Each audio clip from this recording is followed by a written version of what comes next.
वेदांत सत्यम का प्रश्न है। प्रणाम गुरुजी, एक ही जेंडर के दो लोग जब साथ में होते हैं तो उनमें आपस में एक कंफर्ट लेवल तो होता ही है, जिसके साथ कोई कंफर्टेबल है तो साथ भी रह सकता है।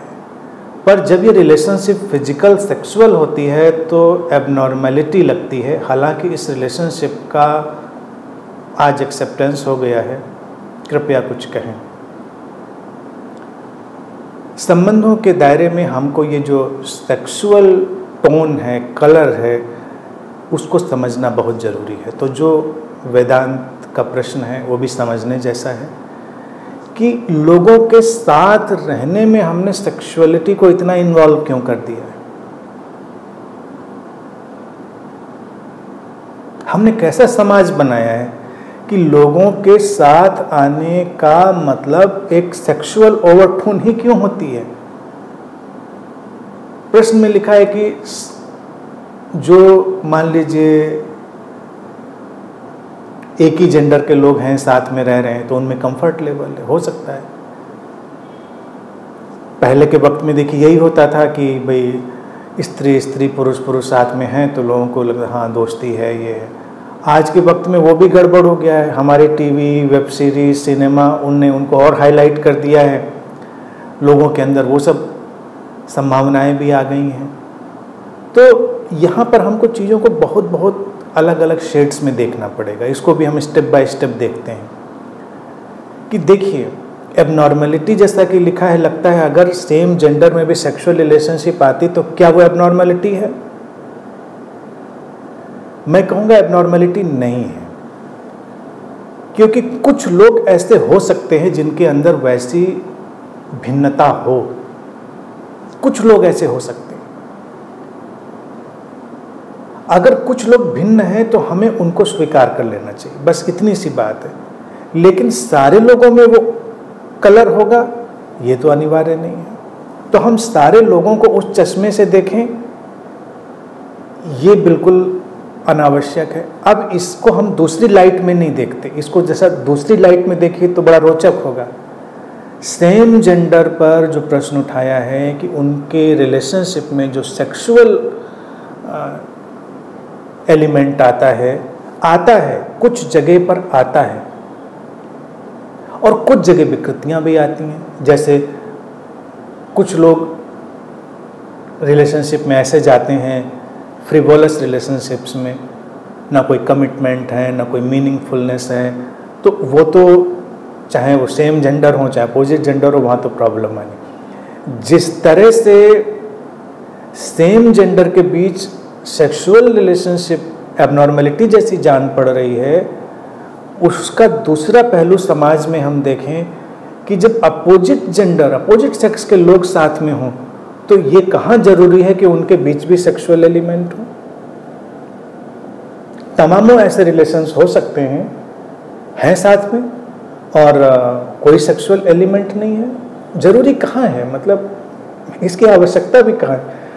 हैपनिंग है कहीं पर तो है, कहीं है नहीं है तो नहीं है। तो प्रश्न की जो जटिलता है और बड़ी डेलिकेसी है वो ये है कि जिस तरह से सेम जेंडर के रिलेशनशिप में समस्याएं खड़ी हैं और उनके साथ होने में समस्याएं आजकल खड़ी हो जाती हैं, उसी तरह से अपोजिट जेंडर में भी तो समस्याएं हमने समाज ने खड़ी करी हैं कि हम एक स्त्री और पुरुष अगर साथ में मान लो रहने लगे, वो रह रहे हों, तो क्या हम कभी उनको इस दृष्टि से देख पाने में सक्षम हैं कि रह रहे हैं, उनकी मर्जी, उनके रिलेशनशिप का कोई भी कलर हो सकता है, कोई भी कलर हो सकता है। रिलेशनशिप की तो पूरा रेनबो है, बहुत बड़ी रेंज है। लेकिन अगर स्त्री और पुरुष साथ में होंगे तो हम उनको सेक्सुअल ओवरटोन देते ही देते हैं। ऐसा क्यों है? तो समाज को तो हमने एक उस विकृति पे खड़ा किया कि हम वहां पर वो डोर भी तो ओपन नहीं करते। आज भी आप देखिए, रह के देख ले कोई, कितनी मुश्किलें आ जाती हैं लोगों को। लेकिन कोई रहना चाहे तो रहे, मुश्किल जो रह लेता है उसको मुश्किलें नहीं। इसी जेंडर इशू में फिर दूसरी चीज आप देखिए, समाज हमारा किस तरह के विकृतियों में जीता है और वो बात हमेशा स्वस्थ होने की करता है, क्योंकि समाज को स्वस्थ होने में इंटरेस्ट नहीं है, उसको किसी इवोल्यूशन में भी इंटरेस्ट नहीं है, उसको तो अपना जो ढांचा चल रहा है जैसा भी उसको चलाए रखने में इंटरेस्ट है। हमने अपने समाज में उन बच्चों को, उन लोगों को जो जेंडर डिफॉर्मिटी के साथ पैदा होते हैं, जिनको हम किन्नर कहते हैं या थर्ड जेंडर कहते हैं, हमने उनको समाज से बाहर कर दिया करीब करीब। ये तो अब जाके उनको वोट का राइट मिला अपने देश में, देखिए, और पूरे विश्व में भी कमोबेश यही हालात हैं। कोई बच्चा अगर जेंडर डिफॉर्मिटी के साथ पैदा हुआ है तो उसमें उसका दोष क्या है? सेक्सुअली नॉर्मल नहीं है वो बच्चा, तो नहीं है तो नहीं है, क्या प्रॉब्लम है? वो पढ़ाई लिखाई वही कर सकता है, वो जॉब वही कर सकता है, वो बिजनेस वही कर सकता है जो हम कर रहे हैं। उसको उसकी सारी कैपेबिलिटीज, सारी फैकल्टीज तो ठीक हैं, एक नॉर्मल सेक्सुअल लाइफ लीड करने में वो कैपेबल नहीं है। हम क्यों चाहते हैं कि वो वही नॉर्मल लाइफ लीड करे जिसमें सब लोग लीड कर रहे हैं? क्या नॉर्मल? हमारे नॉर्मल में भी क्या नॉर्मल है?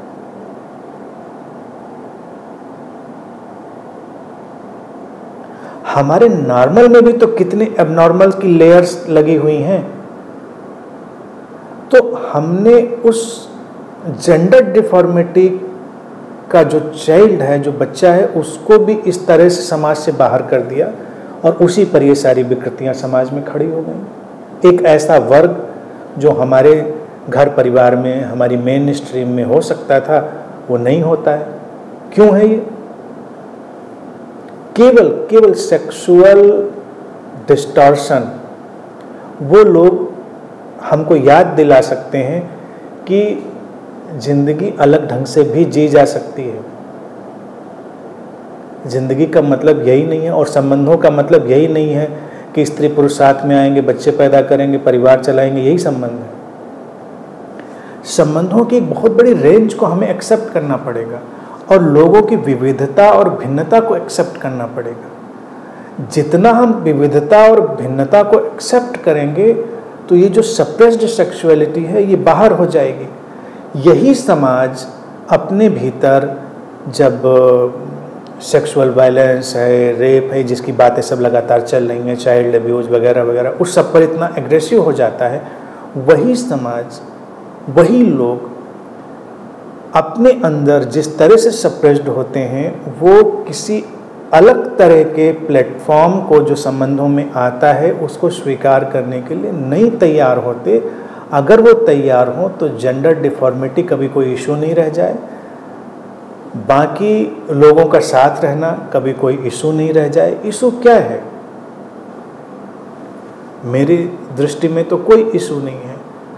तो जो प्रश्न उठता है कि ये एबनॉर्मेलिटी जैसी लगती है, एबनॉर्मेलिटी या सच देखा जाए तो हर जगह पर है।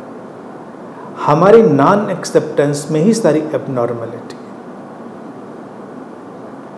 शादियां, उनमें भी सेक्सुअलिटी का जो रोल हमने डाला हुआ है, अगर हम जरा उसको डिटैच होकर देखेंगे तो वो भी एबनॉर्मल है। वहां पर भी हम एक कमोडिटी का उपयोग कर लेते हैं।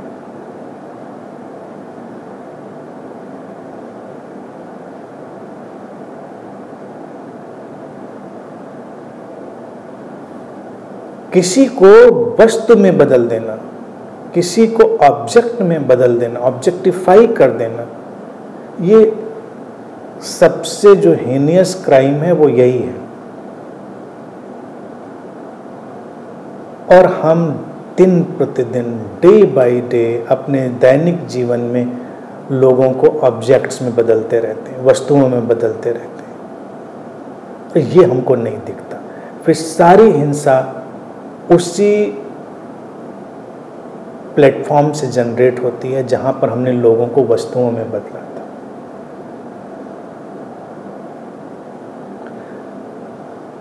अगर हम ये एक्सेप्टेंस, ये सहजता अपने घर परिवारों में, समाजों में लेकर आए तो तमाम किस्म का वायलेंस धीरे धीरे अपनी पकड़ खो देगा। बहुत सारे वायलेंस कभी आप ध्यान दें, उनका एक मनोविज्ञान है, इससे क्रिमिनल साइकोलॉजी भी होती है और उसके अपने क्रिमिनल साइकोलॉजी के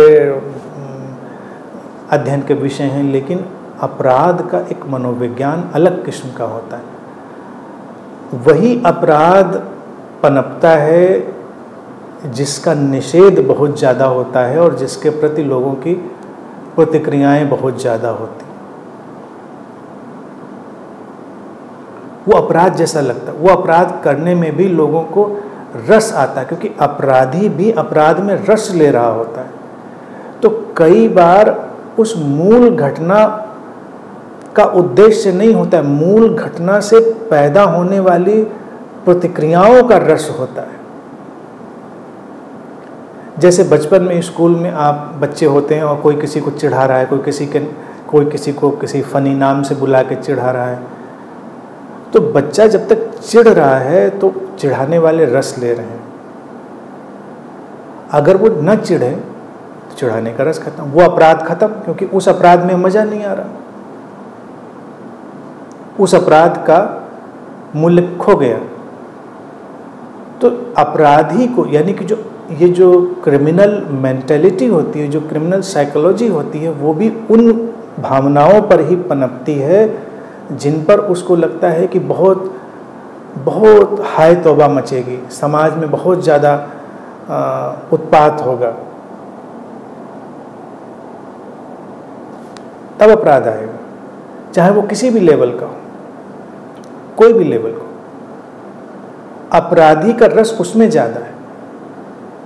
तो इसको हमें बहुत बहुत अच्छे से समझना है कि हम समाज में चाहते क्या। पहले तो हम जेंडर डिफॉर्मिटी के इश्यूज को एक्सेप्ट करें, उनको समाज की मेन स्ट्रीम में। किसी घर परिवार में कल्पना करो बच्चा हो तो किसी को क्या पता चलना है कि क्या है। हाँ, हो सकता है कि लोगों को पता चले हाँ थोड़ा कुछ प्रॉब्लम है, लेकिन ठीक, किसी का कान टेढ़ा होता है, नाक टेढ़ी होती है, दांत निकले होते हैं, हम तो एक्सेप्ट करते हैं ना, हमें कोई प्रॉब्लम नहीं होती ना। तो वहीं पर हमको प्रॉब्लम क्यों है? कोई ज़रूरत नहीं प्रॉब्लम की। दूसरा विषय, लोगों के साथ रहने को नॉर्मल देखना शुरू करें। साथ नॉर्मल लोग रह सकते, स्त्री पुरुष हों, पुरुष पुरुष हों, स्त्री स्त्री हों, कोई भी हो, उनमें किसी कलर को डालने की ज़रूरत क्या है? लेकिन हम नहीं तैयार हैं उसके लिए, नहीं तैयार हैं तो तमाम समस्याएं पे खड़ी होती रहेंगी डे बाय डे समाज में। तो एक बहुत बड़े व्यापक बदलाव की आवश्यकता है और अलग अलग पहलुओं से देखने की ज़रूरत है, तब जाके हम इन सारे जो पहलू हैं उनको स्वस्थ कर पाएंगे।